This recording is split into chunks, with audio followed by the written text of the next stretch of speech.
Afternoon, guys. So that wolf that I got, it's not as ugly as I thought it was. It was just warm, and so it was kind of matted down. I mean, she still got a little bit short on the sides, but she's a woolly pup.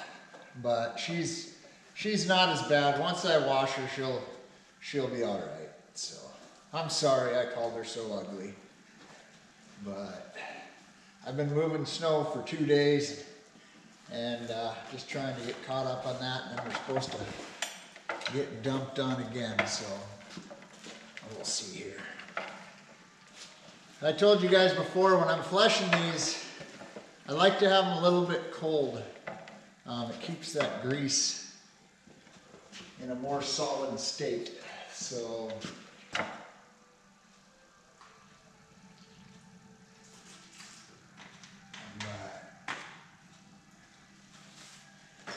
anyway, let's go to work.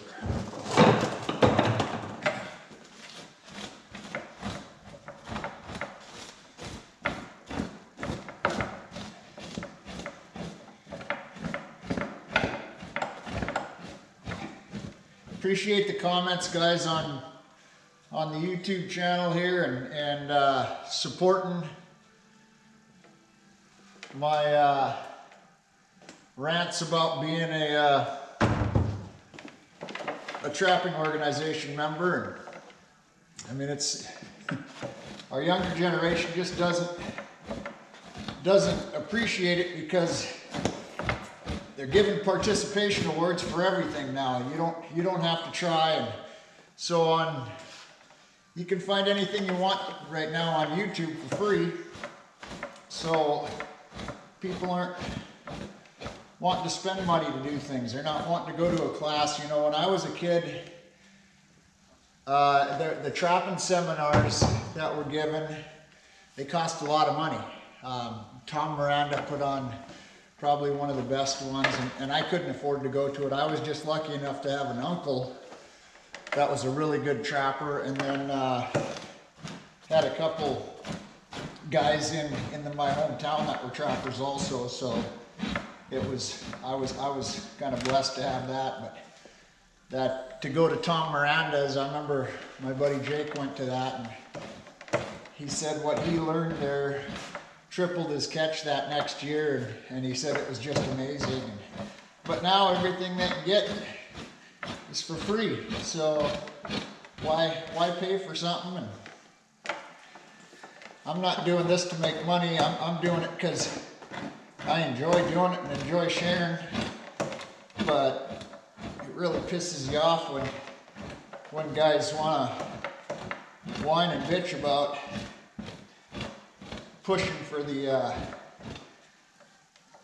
be a Trappers Association member, you know. If I had my way, you couldn't watch these unless you were a member. And I guess to me, I don't really care if you do watch them or if you don't. It's the guys that want to watch them are learning for them. They're not a bunch of arrogant pricks. And if you don't want to watch them, then that's on you. It don't matter to me. So, but them bunny huggers, they don't have nothing better to do but support anti-trapping and hunting and all that stuff, you know. They vote, they do that, you know. We got a lot of people that don't vote and then they bitch when we lose rights, you know. You look at California, Colorado, Arizona, New Mexico, South Dakota. I'm not sure about Washington and Oregon, but you look at their trapping right now, and that's because their membership wasn't very big and they didn't vote. People didn't get out and vote for what we need to be doing. And that's huge. So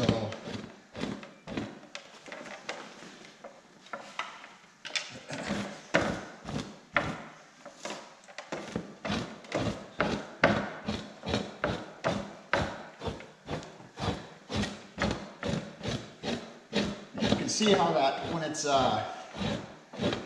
a little bit cold like that, how nice it comes off. So if it gets kind of warm and greasy, I just throw it back outside.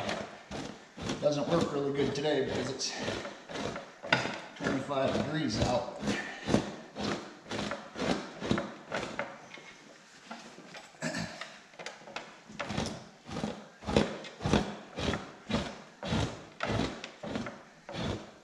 Alaska John, thanks for the comments and congratulations on your wolf.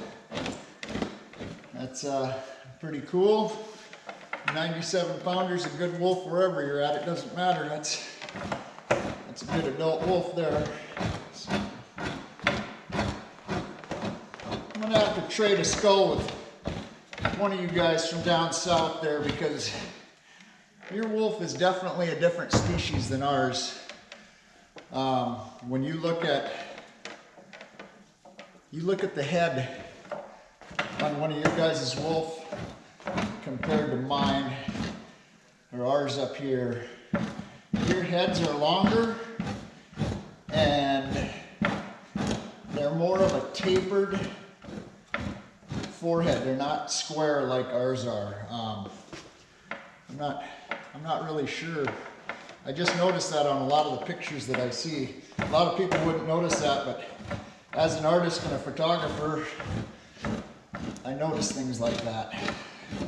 So I'd like to get one of them skulls from you guys down there and just put it next to mine and see.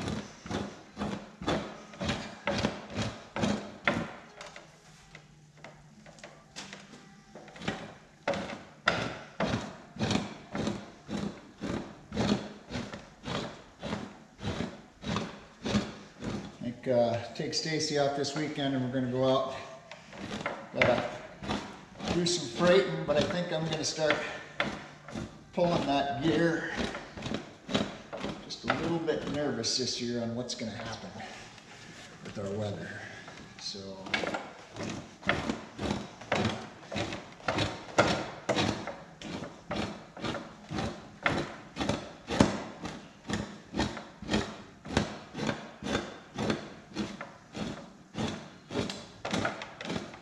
guys, when you're you guys that are new to fleshing and stuff like that, you got to pay attention on your females.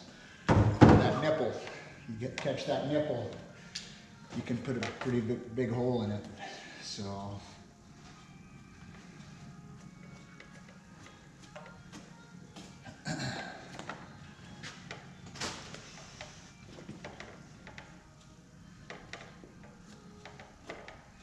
yeah, I probably have, no,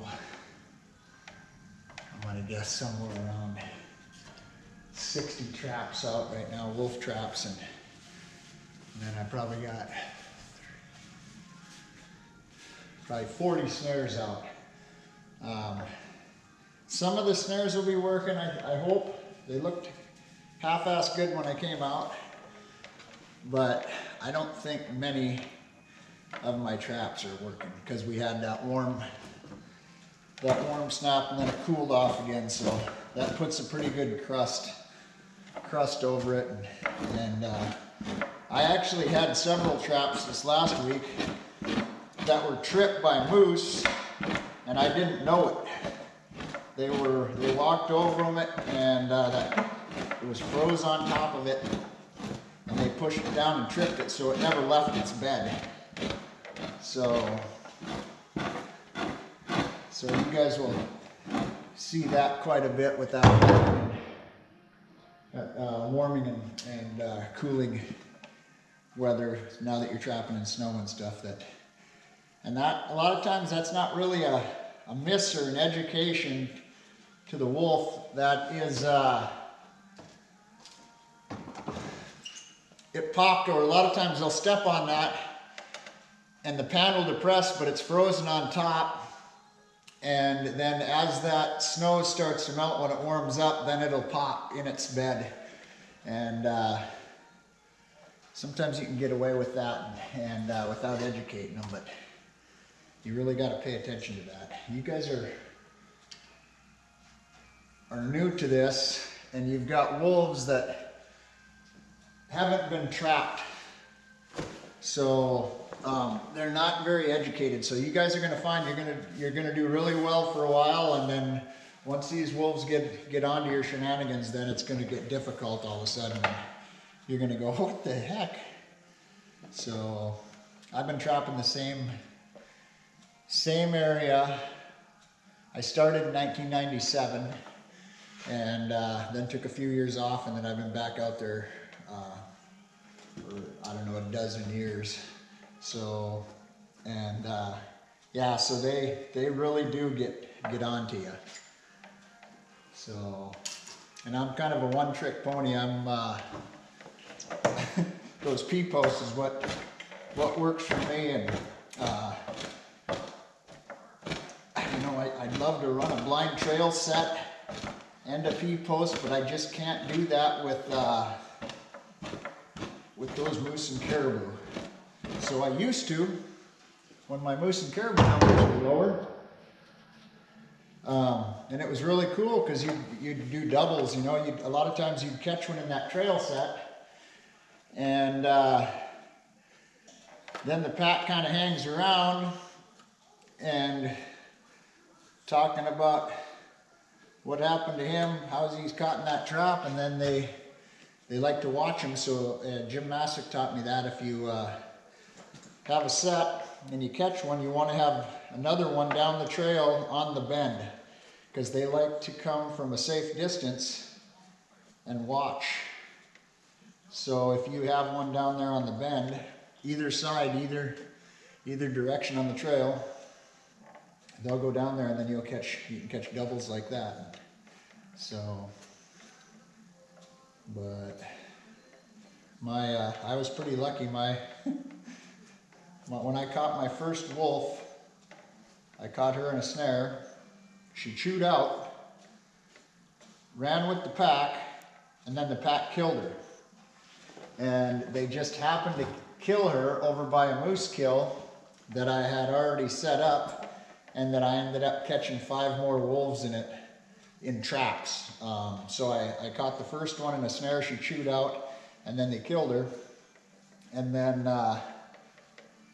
so it was about a mile and a half away, I guess, where she chewed out, and I was just dumbfounded, you know, and I seen I'd caught her, and then anyway, went up to check this set, and when I come around the corner, here's this wolf standing in the middle of the river in a blind trail set in number 9, and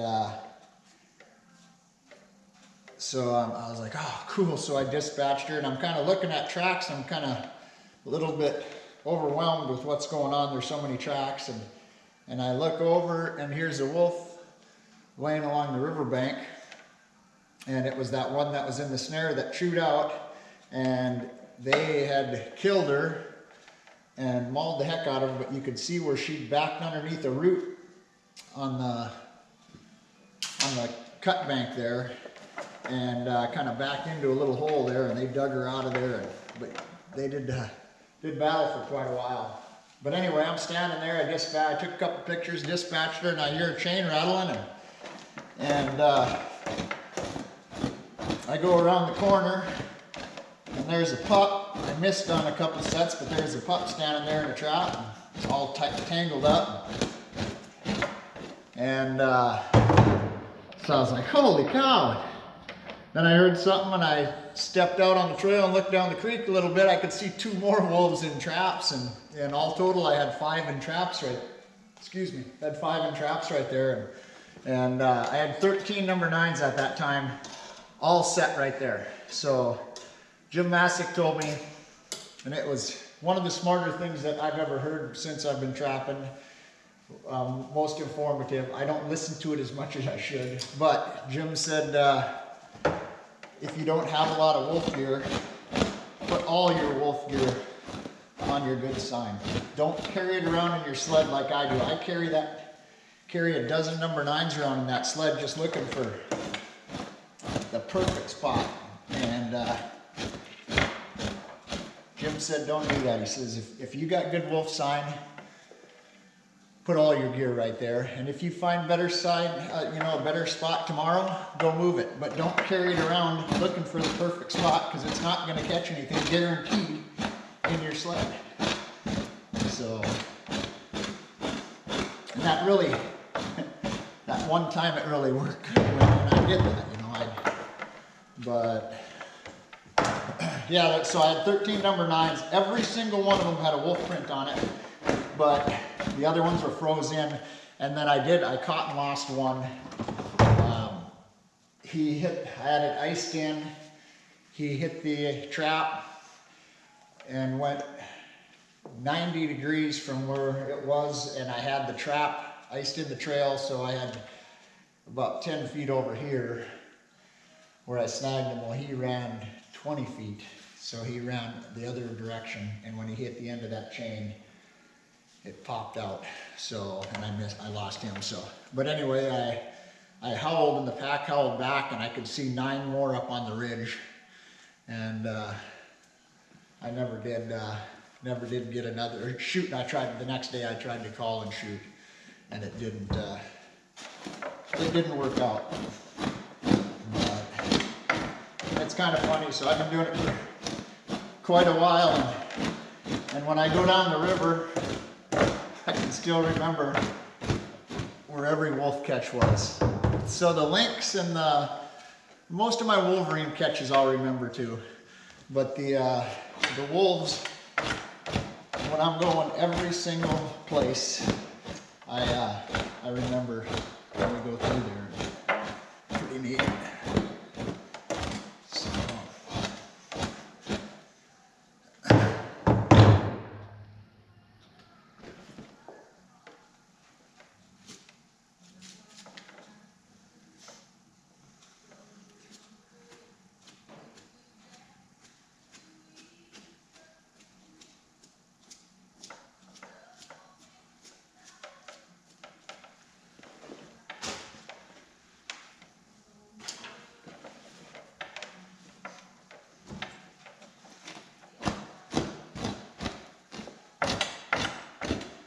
Yeah, and I really haven't kept any